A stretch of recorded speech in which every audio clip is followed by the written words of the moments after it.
Shalom and welcome to today's Middle East Report. In this programme today, we'll be asking what is it like to be a female officer serving in the Israeli Defence Force?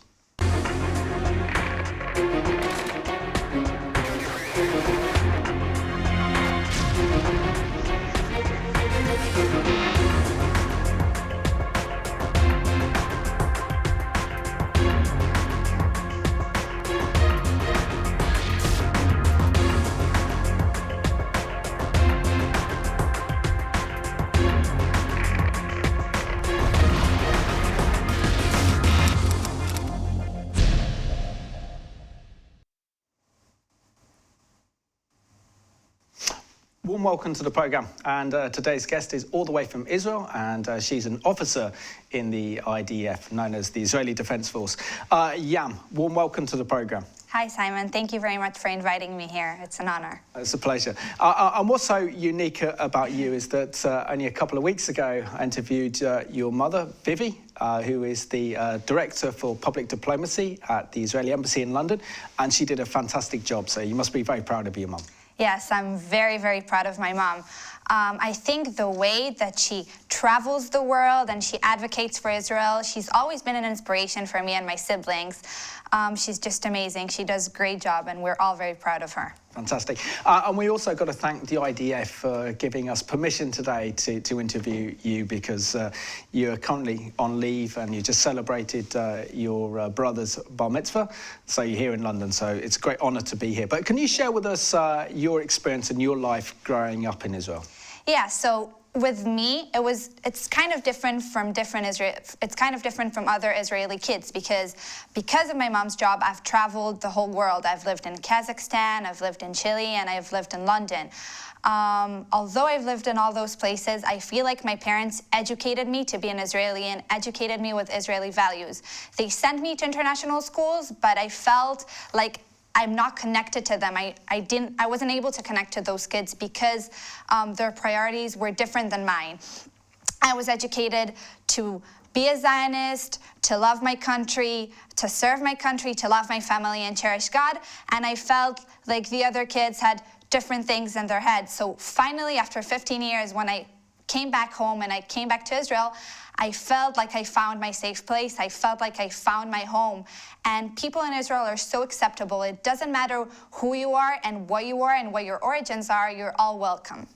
And we have to talk about your role in the I.D.F. So the I.D.F is not an army, it's a defence force, and I think there's a big distinction between armies around. Western armies in the world call themselves armies, but Israel calls it itself a defence force because it's there to protect the citizens and the state of Israel. And considering that Israel has been involved in 5 major wars in the past 70 years, and also major terrorism wars against Hezbollah and Hamas and other terrorist entities, we know that Israel was surrounded by hostile enemies. What were your thoughts before you were joined up? Because as a young person, you have mandatory military service, don't you? Yeah. So with us Israelis, it's very interesting because it's something that we grow up into, knowing since a very young age that when you turn 18, you're just going to go and need to serve your country. Because I remember myself as a young girl sitting at home with my dad, and he was talking to me about what I'm going to do in the army and how is it going to be, and he was telling me about his experiences, and I felt like I wanted to be in that place. I felt like I wanted to be there and serve my country, and I feel like every teen growing up feels the same way. And later on in life, I was 16, and at that age, you start getting your letters from the army telling you that in 2 years, you're going to need to go and enlist. And I remember myself sitting at home and waiting and waiting and waiting for the letter to come. And finally, when it came, I was so excited. We had this big party at home, and we had a big celebrations because it meant that it's now my turn. It's now my time to do what I need to do and to serve my country. And what's so incredible that about Israel and the I.D.F in particular is that so much responsibility is placed on so much young shoulders like yourself. And can you share with us the responsibility you feel that's on your shoulders, because you are protecting your nation, the one and only Jewish nation? I think that all teens feel like they have responsibility. Every morning, every Sunday, when you know you need to wake up and go to the base, and then as you get there, you need to put on your uniform and stand, and or you go to or you start instructing, or you have to stand and protect the borders. It's something that we live in throughout our lives. It's something that we know we have to do. It's part of our culture. It's something that we grow up into. And can you share how the IDF is different, say, from the British Army? In the British Army, you have the Royal Air Force, the Army, and the Royal Navy, and they are three separate bodies. But within the IDF, these are all incorporated in the same organisation, which I didn't know before. So can you share a little bit about how the IDF is organised, and also why you chose to be in the Army? Yeah, exactly. So first of all, as you know, I haven't chosen to be in the Army. I was enlisted, and it's part of what we do. But Israel, unlike other countries in the world, it combines everything together. So under the IDF, you have the Air Force, the Navy, and the Army. And when you enlist, you don't really have a choice of where to go. A couple of months before it, you just get a letter saying, okay, this is what you're going to do, and you just have to deal with it. Because it's obligatory, because it's something that we need to do, then you don't really have the choice. In my case, I was told I was going to be an instructor of the infantry forces, and I was very happy about it. But I can say that other friends of mine got jobs that they weren't really happy with, but they still had to do it because it's part of what you need to do. Yeah. So let's have a look at this excellent video produced by I.D.F that looks at female soldiers serving in the IDF in combat roles. A group of soldiers make their last-minute preparations for their nightly mission in Israel's southern Arava desert. These are members of the Israeli Army's 727th Battalion, a combat intelligence unit. Not so long ago, the soldiers in this unit were all male. This is no longer the case. When we arrived at our operational post, there was still one team of male soldiers here. But over time, they disbanded. And as more girls came in, the company became mostly female. Now in this company, we have 2 female platoons and 1 male platoon that isn't stationed here. The transformation of this unit is part of a larger process occurring throughout the IDF, in which women are being moved into certain combat roles. Combat intelligence battalions like this one make use of observation drones and granite reconnaissance vehicles, which come equipped with surveillance radar and electro-optical observation systems. They also include a telescopic mast that can be erected like a periscope. When it comes to combat intelligence, we have to deal with many small details during preparation for the mission. We have different roles in the team that require concentration and precise study, things the girls do better. There are IDF battalions where men and women serve alongside each other in the field. But here, there is more separation. In this unit, whole companies are now comprised of women. Karen Danieli is an officer who oversaw the gradual shift, originally being assigned to command an all-male unit. At first, it frightened me. I was asking myself, how am I going to do this? I arrived here and underwent an amazing process with the soldiers in the company. I brought certain things with me that they weren't used to, and I think that only improved the situation. I think the best stage was when it was mixed. I can't speak about every case, but I know that we were able to succeed in that. The teams themselves weren't mixed together. There was a team of guys and a team of girls. They would see each other's work, capabilities, and the end product, but they wouldn't be in the field together, and we don't really believe in that. I think that really contributed to the company's atmosphere, a sense of friendship and family. Once they have arrived at their position for the night, the unit begins to unpack. Right now, these soldiers are setting up their field camp where they will be spending the night here at a position along the Israel-Jordan border. Units like this are tasked with scouting out Israel's various borders, looking for all sorts of infiltrations. One of the main challenges in this sector are drug smugglers. It's not about being a feminist, but it is about proving we can do it. There are always those who say, why do you have to go to combat of all things? But mostly, it's positive feedback. I think this is a breakthrough period. The glass ceiling is being smashed. We now have women becoming company commanders. There's a woman who is set to command a combat battalion. That's the path, and the army is enabling it. If a woman proves herself, then no one can say no. Shai Ben-Ari, I-24 News, the Israel-Jordan border. I'll leave it to you.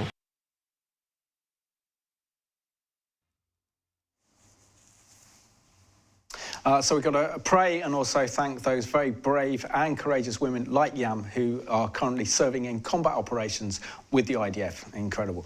Yam, that was very impressive. But can you share with us what your first day was like when you knew that you were being signed to your unit and you get your uniform? Tell us what the day was like. So I just now thinking about it, I get emotional. I'm so excited because I really remember the night before it. I was in my home with my mom. She came from London, and I was so nervous. I couldn't sleep all night. And then we woke up, I got dressed, and then we went to the base. And then my mom, she sent me on the bus, and we had this whole day where you have to do different vaccines, and you get ready, and you get your uniform. And then we got to the base, and I was shocked because it's the first time I was in a base. It's all very new. And I remember my commander handing me my uniform, and it had my name written on it. It said Yam. And I saw it, and I was shocked, but at the same time, I was so excited. I had tears in my eyes. I started crying because I felt like this is my moment, and finally it's my turn, and it's my turn to serve my country like my father did and like my grandfather did. And then we went to sleep that night, and then the next morning, like every morning in the IDF, you have the raising of the flag. So you wake up, you make your bed, you eat your breakfast, and then you walk, and then there's the raising of the flag. You salute the flag, and you sing the Tikva, which is the Israeli anthem. And at that moment, I was wearing my uniform with all my friends around me, and I felt like my heart skipped a beat because since then, every morning we do the raising of the flag, and every morning I feel like it's the first time I'm doing it, and I feel the same emotions I felt the first time. It's amazing. And can you also share with us the preparations that the IDF prepare young soldiers like yourself to remember the kind of weight of Jewish history? For example, I've been in Israel, and I've seen Israeli soldiers at Yad Vashem, you know, the Holocaust Museum there, looking there. I've seen IDF soldiers up on Masada as well, visiting Masada. So how important is it with the IDF that you have an understanding of Jewish history and what it means to defend the state of Israel? Yeah, so I think, as I said before, it's something that we grow up into. It's not only in the IDF, but it's something that schools teach. It's something that after school people teach. It's something that it's just part of us. So when you enter the army, you have they talk to you about it, but it's something that we come from home. It's how you were educated, what your parents talk to you about. And like in my unit, we have this thing, it's called Cultural Sunday. So every other Sunday, we go to places around Israel. We go from north to south, and I try to show my soldiers different places around Israel to talk about different themes. So first we went to Gaza, and we talked about the situation there, and then the other Sunday I took them to the radio station to talk about the communication and the army. And I think through those different Sundays and through different techniques, we can make that happen. Absolutely. And Jan, when we look at the IDF today, it's very much a melting pot of Israeli culture. So you have Ashkenazis, Sephardis, you have rich and poor, even ethnic minorities like Israeli Arabs, Druze and Bedouins also serving in the IDF. So can you share with us how the IDF is a reflection of Israeli society and how it helps to formulate Israel as a nation and also as a society? Yeah. So I feel like Israelis as people are very acceptable. They're very welcoming, and it doesn't matter who you are, what you are, and what your origins are, you're always welcome. And I think that comes out the best in the IDF, because at that moment when you wear your uniform for the first time and you stand in front of the flag, and it doesn't matter if you're Muslim or if you're Christian or if you're Jewish or if you're Druzi, it doesn't matter. now, in the eyes of the State of Israel, and now in the eyes of the IDF, you're all the same. And they treat everyone the same because you're wearing that uniform. And it doesn't matter if you come from a richer home or a poorer home. Now you're all the same, and you all have one goal, which is to serve your country and battle for it and do whatever it's needed and whatever they demand. So that's that. And I feel like it's just part of our path in life, because here in England, I know that you go to primary school, and then you go to secondary school, and then you have your GCSEs and your A-levels, you go to college, to uni. And in Israel, we have 12 years of studying, and every Israeli knows that at the end of those 12 years, you just need to go to the army, and it's just part of our path life. It's like another degree that we need to have for life. And I can say that even later on in life, after 20 years, after leaving the army, if you have a job interview, you're asked, what have you done in the army? How did you do it? What was your role? How much did you contribute? It's something that even before you enlist and after you enlist, it follows all your life. Incredible. So let's have a look now at a young Israeli Arab who is actually wanting and serving in the IDF today.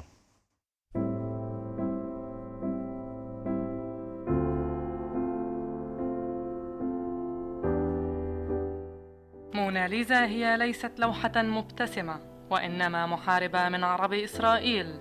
هي حيفاوية مسيحية، رغم أن القانون الإسرائيلي لا يجبرها على الخدمة في الجيش، إلا أنها التحقت لتكون من أوائل المحاربات العربيات في جيش الدفاع الإسرائيلي. أنا اسمي موناليزا عبدو، عربية مسيحية من حيفا، محاربة في جيش الدفاع الإسرائيلي. أنا جندت لجيش الدفاع الإسرائيلي عشان جزء لا يتجزأ من دولة إسرائيل. أنا جيت أخدم دولتي ووطني، بيتي. مغار. دفك كتير بروح على مغار، درجة عشان بيقربوا لي غاد. إيه؟ وتشتري زيت من عندهم؟ درجة عشان؟ بيتك. شو بتحكي؟ بيتك. سي مخصنيت، ودان تغاف، ريكو. باركت يوم. باركت يوم. وظيفتي كقائدة في جيش الدفاع الإسرائيلي هو أمنع الإرهاب، أمنع دخول المخدرات، وأمنع اللاجئين السودان لدولة إسرائيل. أنا بفكر إنه إذا بمنع دخول المخدرات على دولة إسرائيل، أنا بحمي مش الشعب اليهودي، كمان الشعب العربي. بحمي كل طفل بدولة إسرائيل اللي ممكن يتعرض للسموم بحياته. إذا برجع 3 سنين لورا، كنت بتجند وباخذ نفس الوظيفة وبعملها بطريقة أحسن من اللي أنا عملتها. كل حياتي كنت عم بتعلم مدرسة يهودية. بجيل 17 هن أخذوا مكتوب إنه لازم يتجندوا، وأنا ما إجانيش هيك مكتوب على البيت إنه أنا لازم أتجند. فرحت عند أمي قلت لها ماما أنا بدي أتجند. ومن قبل كنت سامعة إنه في كتير بدو بفوتوا على الجيش وبنتوا من حالهم، يعني وهن مش لازم يعني يتجندوا. فقلت بركي أنا كمان قبلوني زي ما هن قبلوهن. قلت بروح بجرب. رحت على مكتب التجنيد، والقائد كان غد درزي، هو كتير ساعدني، كان معي دايما وكتير انبسط بس شافني انه جاي اتجند، وساعدني بكتير اشياء. والدتها تشجعها وفخورة بها رغم كل ما يسمعونه من انتقادات، فهي ترى أن ابنتها على الطريق الصحيح. لما اجت بنتي وقالت لي انه انا ماما بدي افوت على جيشنا اتطوع واخدم دولتي، فاجأتني كتير كتير. ما عرفتش كيف أعبر عن فرحتي، لأنه نموها وتفكيرها بالموضوع هذا كتير كتير كتير كتير كان راقي ومتطور. يعني كانت مفاجأة كبيرة لإلي. أنا بنصح كل الشباب والصبايا العرب إن يتطوعوا لجيشنا، لدولتنا، لوطننا. هون جيشنا، هون دولتنا، وهون وطننا، وهون إحنا عايشين، وهون مماتنا، هون كل أساسنا، من جدودنا لأولادنا وأولاد أولادنا. كل شاب وكل صبية بنصحكم من تجربة، الجيش جامعة، مش مجرد جيش، جامعة، تعليم، أم تاني لكل شاب وصبية. أنا بحافظ على أمن دولة إسرائيل، مش بس على اليهود بل على العرب أيضاً، ورح أضحي بكل حياتي عشان دولة إسرائيل والناس اللي ساكنين بقلب دولة إسرائيل.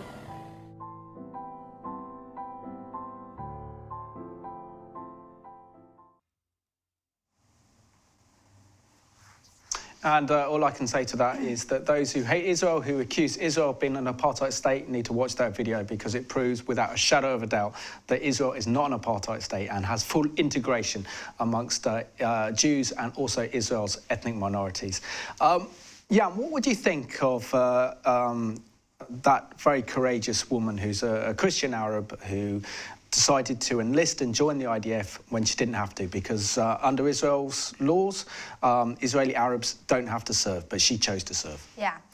I think that women like that are a blessing for the IDF, because it just shows that it doesn't matter who you are. If you feel Israeli, you can serve your country, and it doesn't matter who you are, and if you're a Muslim or if you're Christian, you can just come and you're accepted, no matter what your origins are. And I want more women like that to come and serve the country. I can say for myself, one of my soldiers is Christian, and she's accepted like no other, like she's another soldier, like everyone else, and it's a blessing. And I want more people like that to come and want to serve in the IDF. Fabulous. And Jan, but you know, it must be such a privilege to be an officer in the IDF. But can you share with us the kind of training you went through and what officer training is actually like? Okay, so for me, officer school was like a dream come true, because I remember myself on like first days in the army, and I remember how my officer influenced me. And I remember our chats and what we discussed and different themes, and I wanted to influence other teens like me that just entered the army. I wanted to help them. I wanted to transfer them my values, and now I see the world in my eyes. And I know that some other teens have a harder time adapting to the system, because the IDF, we say it's very happy and it's great, but it's an army at the end of the day, and there are teens that have a harder time, so I wanted to help them. And that's one of the reasons that I wanted to go to officer school. And I entered after 10 months, and there they talk to you about different themes, but two very important things is that, first of all, you're now 20 or 19, and you're going to be in charge of other 18-year-olds, which are younger than you by, I don't know, 1-2 years, and you're responsible for whatever they do. So their health, their safety, their well-being, everything they do is now your responsibility. And you're like their mom or their dad, and you have to be their uncle or their sister, and it's now all on you. And that's very big. And another thing they talk to you about is that being an officer is also being an educator. You need to teach them, you need to lead them on the right way. And I hope that with everything that I talk to my soldiers about, that and when the point comes and the end of the line, at the end of the path, when they come to a point that they need to make a difficult decision, that they're going to make the right decision, that they're going to make the right choice. And that's what they talk to you about. And then later on, you have like different simulations. So you have a soldier and you have an officer, and then they test you on the way that you react and how you lead other people and how you talk and how you reach to different types of soldiers. And that's basically their techniques, and it's amazing. I love it. Excellent. And what are the privileges of being an officer rather than a regular soldier? What are the benefits? It's a hard work. No, it's hard work. Like for me, I don't get any sleep, and I work very hard. And women are obligated to do 2 years, and I gave an extra year. And you just need to give all your heart, because it's very hard. Because for me, I have 20 soldiers under me, and I'm only one person. And each soldier is like a whole world. She has like this whole thing going on, if it's in the army or in house and in her home. And you need to dedicate yourself 100% to each and every one of them. And that takes a lot of you. So it's actually very hard work, but I'm very happy being an officer. Fantastic. So let's go to this excellent report put together by I.D.F that looks at female soldiers in combat roles within the IDF.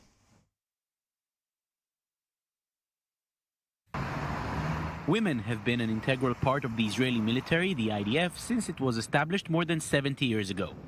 Just like for their male counterparts, there is a mandatory military conscription for women. For many years, women were, however, confined almost entirely to non-combat positions, a reality that has been changing. More and more women engage today in combat units, and nowhere is it more visible than in the mixed Caracal battalion, where men and women serve together. I think it's the best service I could had, because always the army was a part of my life. When I get to 18, without even thinking and without even asking my mom, I go to Caracal. Caracal was established nearly 15 years ago, but given the initial skepticism within the army as to the abilities of the women combat soldiers, they were mostly placed in areas seen as relatively quiet at the time, such as the Jordanian and Egyptian borders. But 6 years ago, one event gave the feeling that it may be time to think differently.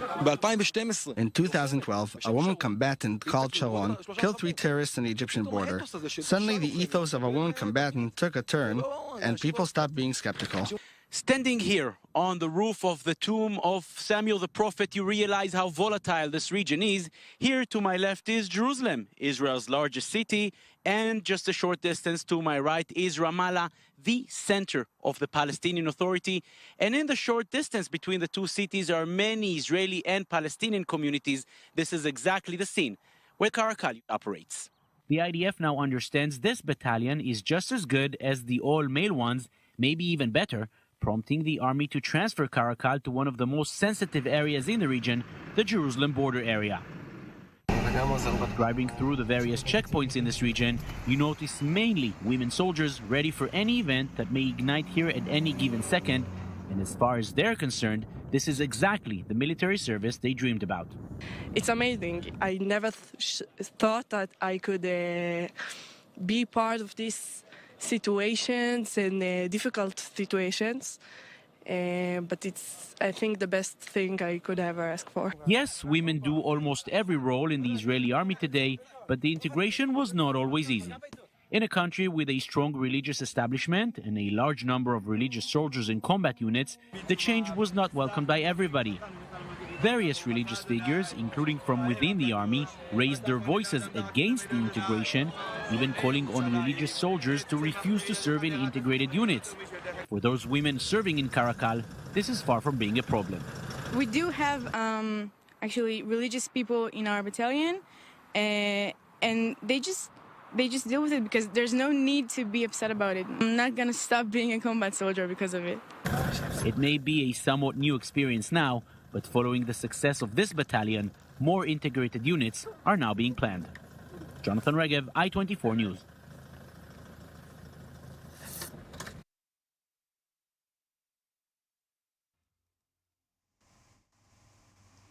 And thanks to I-24, though, we can have a real insight into the role that female officers and women play while serving and protecting the State of Israel. Yam, I have to ask you, really, what you think about women serving in combat operations. So, as you can see in the video, there are a lot of women serving in combat, but I feel like inside of Israel, there is still a big discussion if it's the right choice. Because what happens if an Israeli soldier, fighter, woman is going to get kidnapped? I don't know. It's going to be a big drama, and it's still a big discussion in Israel. So it happens, but there are still some people that are not very sure about it. Excellent. And as an officer and an instructor in the army, how do you inspire your female soldiers that are under you? Well, what do you give us a motivational speech? Of what you would say to your soldiers under you. So first of all, I always say to them that they're so lucky to be soldiers. Yeah, to have me, of course, as their officer. But no, just kidding. They're so lucky to be a soldier in the IDF. They need to know the reason they wake up in the morning. There was this one day that we all sat down and I made everyone write 3 reasons of why they wake up in the morning, why they're lucky to serve in the IDF. And I feel like it's, as I said, being an officer is being an educator. And I remember the first day that I saw my soldiers. I just got my ranks and I went to the base, and I was so nervous to get them and to meet them. And I feel like I went through a very long process, and I feel like I have a very special relationship with each one of them. And each one of them, you need to find the way how to reach her and what do you like, how to connect. And I can say that nowadays, each month I sit with everyone and we make goals for the next month. So we write 3 goals that she has to accomplish in the next month, and then every month we look back at our goals and we see if she accomplished, and then that way I can monitor their process. But I just feel that they know they're lucky. They know they're lucky they're serving in the IDF. They know they're lucky doing their job, instructing the infantry corps, and they know all of that. And can you also tell us something about the social side of the IDF and having female friends that have served in the IDF? They say it's great in terms of social activities. It's not just training for war and military operations, but there's also a real good fun side of the IDF. Yeah, exactly. So I don't know, like they say that the army is not fun and you fight, but I enjoy my service, and I'm sure that my soldiers enjoy their service, because they always say, it's like a thing you say in Israel, the friends that you get in the army are friends for life because of the challenges that you faced. And I really feel it, because now I'm in my 3rd year of service, and my friends that I enlisted with already left the army, but we still have a very, very strong contact, because a very, very strong relationship, because of the things we did together, because of the soldiers we instructed, because of the work we did. And the IDF is just like a big family. That's what I feel. And you meet lots of people, and you get to know lots of people, and you hear about this one, you hear about that one, and then you see them, you instruct them. So it's amazing. So can you just share with us what it's like as a day in the IDF? What time do you wake up? What time do you have breakfast? Do you sleep in barracks, or do you sleep in tents? And just share with us what a day is like in the IDF. So for me, my day ends, I'll start from the end. I go to sleep go backwards. at 1. And then I sleep like 6 hours. I wake up at 7-ish. I get dressed, I put my uniform, brush my teeth, everything. And then we have the raising of the flag. So every morning I make sure all my soldiers are okay, they're healthy, they're alive, the night was okay. And then we have the raising of the flag, we sing the tikva. They go back to their rooms, they eat their breakfast. And then the day starts. What do you have for breakfast? What do I have for breakfast? I have cereal, like everyone has. Not salad and hummus? No, not salad. We eat that at lunch. No, I'm kidding. We have cereal, and then I have oats, but they have cereal, and then the day starts at 8:30, and then we go to class, and there are 30 soldiers sitting there, and they start instructing, and there are lessons, up until lunchtime. Then we go to the simulator. We have like the special simulator. They train there. The girls are with them. And then at the end, we have a test. Every day they have a test. They test them on what they did. And then I try to have every night like a small not meeting, but like we sit down, we talk about how the day was. I try to talk about them about I try that every week I'm going to do a different thing for them. Sometimes we talk about different themes. And then we have that, and then they go to sleep. And then I have my meetings with different people, and then I go to sleep, and that's it. Excellent. And how much does fitness play in the army? So how much is that a big part of the IDF and your day? So I forgot to talk about that, but actually we try to have 2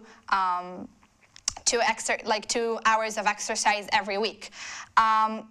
So with fighters, it's a very crucial part, because they need to be fit to serve, they need to be fit to fight. And with my soldiers, they're not fighters, they're instructors, we just try to do it for their health and for their well-being, and for them to kind of try to connect to what the soldiers are doing. So we do have things, we do have like trainings, but not as big or in the amount that the fighters have. But I can say that for the fighters, for example, my friends, they every day they run, every day they climb the rope, they do that, they do everything. So it's a very big part. Sounds fun. So let's have a look now at this incredible report that looks at the first female squadron leader in Israel's Air Force. Landmark day for the IDF. The Israeli Air Force has appointed the first ever woman flight squadron commander. Because of identity protection rules, we'll never get a clear look at her face as she serves. We'll know her only as Major G. She's 34 years old. She's about to head the Nachshon squadron, which operates surveillance airplanes deep in enemy territory. She said, though, in a statement, it's a big responsibility and a big privilege. Her appointment comes just a few months after this woman was named the Air Force's first ever female commander of an aviation squadron. The aviation squadrons, they're responsible more for ground-based operations. As you clearly will notice from those photos, Both of those women are pilots, career military officers, also loving moms. And the number of Israeli women requesting to serve in combat units has gone up exponentially over the last 2 decades, reaching a new record of 1,000 combat draftees this summer. With me in studio is retired I.D.F. General Orit Adato. She's the former commander of the Women's Corps in the I.D.F. General, thanks so much for being with us on the show. It's been 17 years, hard to believe, 17 years since Rani Zuckerman was the first Israeli woman in the modern era to be given a commission as a fighter jet pilot. Now there's women commanders of aviation squadrons, flight squadrons. How big of a step is this? How much does this mean? I think what you have said gives the answer, because about 20 years ago, it was just a dream. It just began. There was a decision by the Supreme Court to open the pilot course for women, and they began one by one, slowly to join the Air Force as candidates for the pilot course. And now we see a commander of a squadron, you said. Squadron is the, yeah. Squadron, yes, I tried to remember the word, squadron. And this is a huge step, because for the first time, there is an operational commander in the Air Force of a squadron, operational squadron. We are on the way. And on the other side, you have said that 1,000 combatants has volunteered, because, you know, new record for this. Women, yes, women has to volunteer for combat positions. Why do you think this is? That every year it gets bigger and bigger, more and more women want to do it. Is it because they see now friends and family members doing it, they want to do it too? Is it because they, I mean, at this point, why are so many women still volunteering for combat? Let's begin with the fact that it is a need of the I.D.F, because it's not, we are not playing games. And the difference, or the time that they have shortened the duration of service for men in 4 months, there is a gap that has to be filled, and the women is part of that solution. Why they volunteer?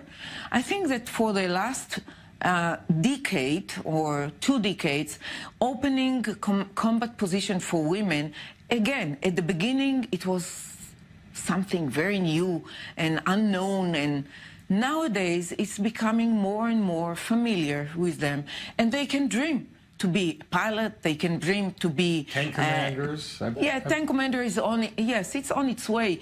But I think the vast majority going to the battalions that are integrated men and women and keeping all our borders safe. Very successful, these units, these mixed gender combat units. The concern for so many years, you've heard the complaint, the worry that women, different physical abilities, different standards, the concern of in captivity in case of, in battle. And this was a big glass ceiling, a hurdle that you had to overcome. How did you overcome those concerns to prove that women could be effective soldiers in combat units, doing everything that the men do, and sometimes even better? Well, I had the opportunity to be the head of the Women's Corps at the time of this breakthrough, the beginning of that breakthrough. And all these arguments has been there and now and will be, I assume. I would say that there are differences, physical differences between men and women. So I wouldn't recommend to see them in special forces like, you know, in the 69 or commando, because there the differences, the physics differences between men and women are relevant. Yeah. But in the units that their military is opening step by step, or doing all the researches that are needed, they are really doing it very well. General, I want to ask one last question, just because we have the pictures of these women. It's impossible to miss, because the pictures that have been released, you can see they are loving mothers. They have young children. I mean, what does that mean, especially now that women are serving in combat? They're commanders, but they also have families. They have mothers, and they're proud to be able to balance.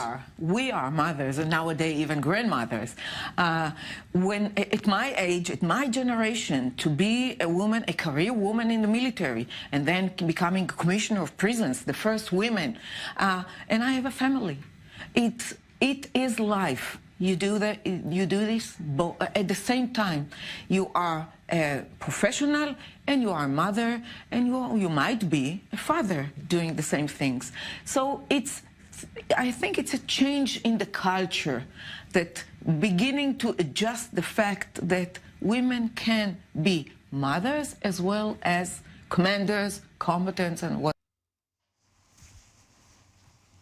Absolutely incredible report there, to think that a female pilot is now a squadron leader in Israel's Air Force.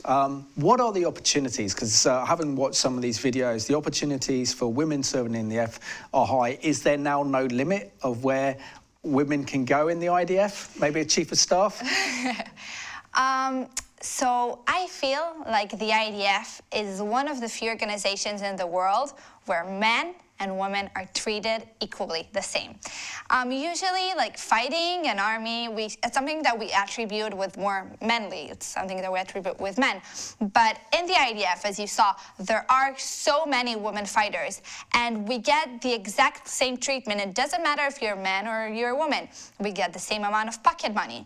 And you're welcome to come to see my unit. In my unit, we're 22 officers, and 10 are women, and 12 are men, and we're all equal, and we all have the same weight at making decisions about our soldiers and our unit and what's going to happen and what the soldiers are going to learn. We're actually totally equal and the same.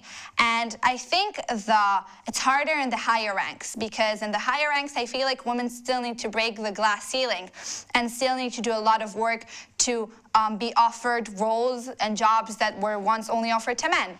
But I can say on a happy note that it happened with me, because in my last position, I was offered a promotion, and I was promoted to a spot that was once only done by men, and I was the first woman who did it. So I was very proud, and I'm very happy I had that opportunity. So I feel like the IDF is it's very developing, and throughout the years we can see more and more women in higher ranks, and hopefully one day we can see like a big commander, which is a woman. Kol hakavod.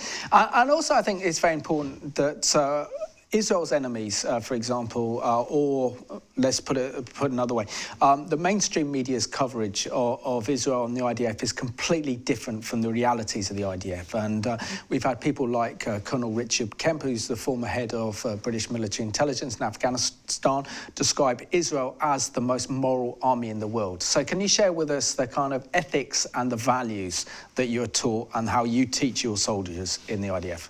Yeah, so as I said, moral code is something very important throughout basic training, and then later on, it's something that we do talk about. It's something that we discuss.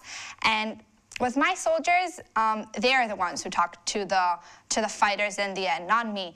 But I try to influence the soldiers throughout them, because, I mean, the fighters through my soldiers that are instructors. I try every time that we talk about the things that we instruct, the weapons that we instruct, to tell them how human the weapons are, and how they're designed not to hurt many people, but not to kill civilians, only to it's kind of sad to say, but only to like kill the people that they're terrorists.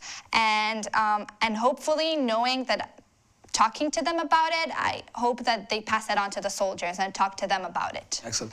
So you're soon to come to the end of your military service. Yes. Reflecting back on your time in the IDF, what have been some of the highs, and what are some of the values that you've learned? Okay, so a couple of lessons I've learned. First of all, I think that the IDF makes every child become an adult. And I've learned that I can face problems on my own, and I don't need my mommy or my daddy to hold my hand and help me throughout. And I have learned that I've learned different techniques of leadership. And I have learned that the friends in the army, as I said, are the best friends you're going to have in life, and because of the things that you face together. But I think that the most important lesson that I've learned is that there's only one Jewish state, and that we as soldiers need to serve and protect it with everything we have, our bodies, our soul, and our hearts. Excellent. So let's have a look at this a fantastic video put together by the IDF, and this is women talking about their experiences of being part of this military organization. אני יכולה להגיד שהיום אני מסתכלת בלב שלם ואומרת שבחרתי בדבר הכי נכון והכי תורם והכי טוב שבחורה יכולה לעשות לדעתי בצבא. לקחתי לעצמי שאני יכולה לעשות הרבה דברים. כשאני רואה את אחותי ושאני רואה כאילו ילדים קטנים משחקים בגינה, אני יודעת שזה נשמע קיצ'י, אבל אני רגועה.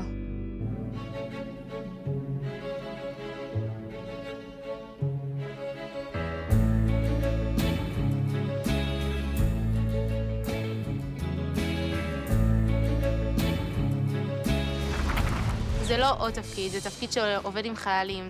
הפנים הראשונות שהם רואים בצבא זה את המפקדים שלהם. ככה מבחינתם נראה הצבא, איך שהמפקד מראה. אנחנו תורמים למדינה בזה שאנחנו מעבירים לחיילים האלה שבאמת חשוב לשרת בצבא, שהוא בעצם מערכת אחת שחלקיק אחד קטן נופל, אז פשוט הכל יכול להתמוטט, ושלכל תפקיד יש משמעות משלו. בחרתי בלוחמה אלקטרונית, מקצוע שמשלב גם חשיבה, טכנולוגיה וגם שטח ועבודה פיזית. התפקיד של המערך בזמן לחימה זה לחסום זרימה של קשר בין שתי נקודות. הצד השני לא שומע את המפקד שלו או כל גורם אחר שפונה אליו, כדי שלנו בתור צבא יהיה יתרון על האויב שלנו. ידעתי מההתחלה שאני הולכת להיות לוחמת. ברגע שראיתי את כל הלוחמים קניתי ואמרתי שזה מה שאני הולכת לעשות. אנחנו מבצעים מעצרים, סיורים, כל מה שדורש ליצור שקט וביטחון בגזרה שלנו. אנחנו מתעסקים עם כל דבר חזותי שיש בחיל המודיעין. עובדים עם תצלומים מכל זרועות האיסוף. מטרת העל שלנו זה להתריע בפני מלחמה, שזאת המטרה לא רק של היחידה שלי, אלא של כל חמן. התפקיד של מש"ק אית"ש בצבא הוא תפקיד שהכי מתקשר לטיפול באדם, לעזרה לחיילים. זה גם גורם לחיילים שינוי באופן ההסתכלות שלהם על הצבא, כשהצבא בא ועוזר להם, כשמקבלים עזרה. איך קוראים לך? אלכסנדרה. אני אחראית על כל העולים בבסיס. אין להם שפה ואת צריכה להתחיל להקנות להם אותה. אני קולטת אותם, אחרי זה מלווה אותם לאורך הקורס שלהם. עבודה נורא מגוונת. זה שינוי בכל התפיסת חיים. יש לך באמת את ההשפעה.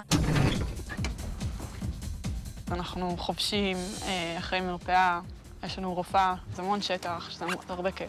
בשטח, פרמדיק הוא מטפל בכיר, זה כל מה שרופא יכול לעשות בטראומה. אם קורה משהו בחירום, אז פרמדיק ורופא באותו רמה.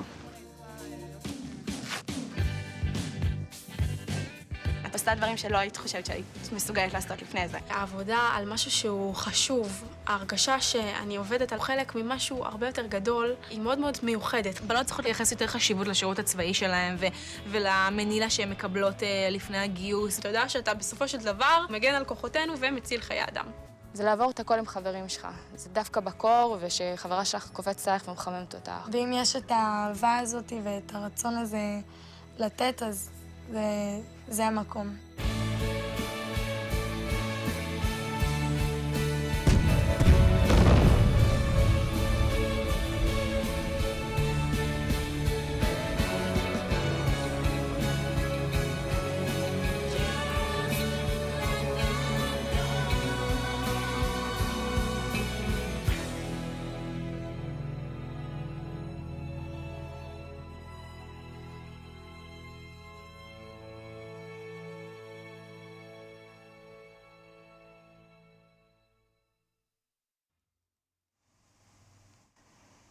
Extremely influential and very powerful video there, and a wonderful role and job that these women are doing in the I.D.F, defending the nation of Israel. So when your service comes to an end, is that it for you? Goodbye to the I.D.F. Yeah, so usually at the last day of the army, they tell you what you're going to do and if you're going to be recruited and then if there is an emergency or another war. I don't know what's going to happen with me still, but I'm waiting. I have another 6 months to go. So at the end of the 6 months, I'm going to know what I'm going to be doing. Excellent. So what are you going to do after those 6 months? Are you going to go traveling like a lot of Israelis do? Yes, totally. It's just like part of what we do.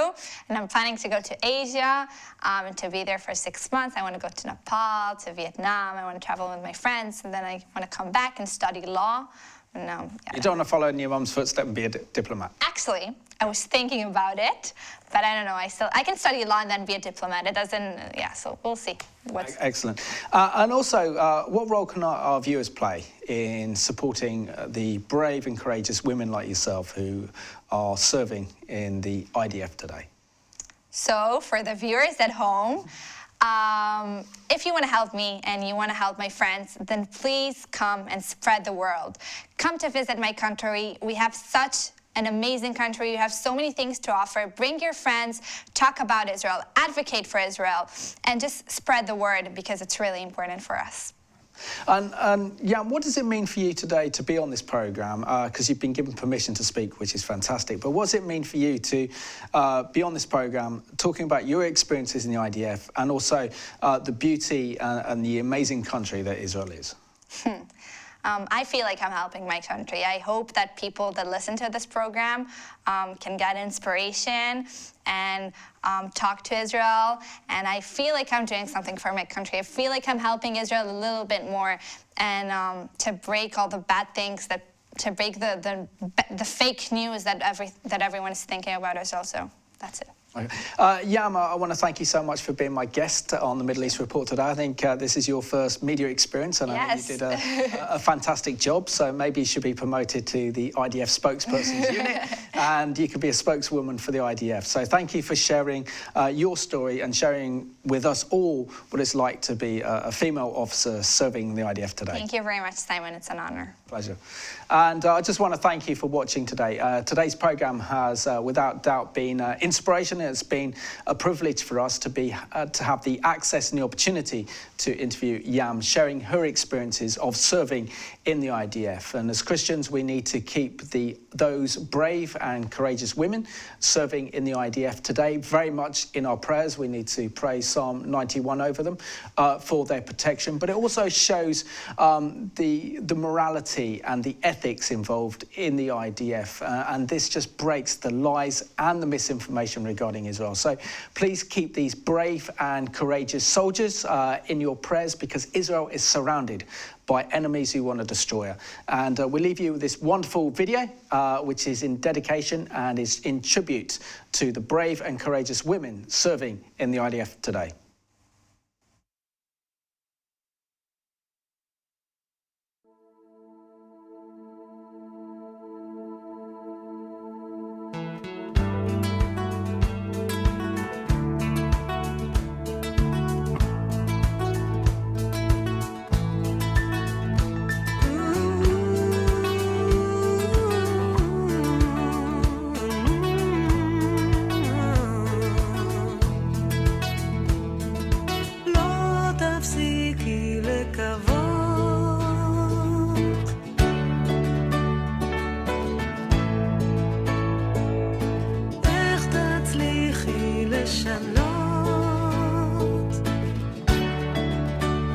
את עצמך לחסות בקולות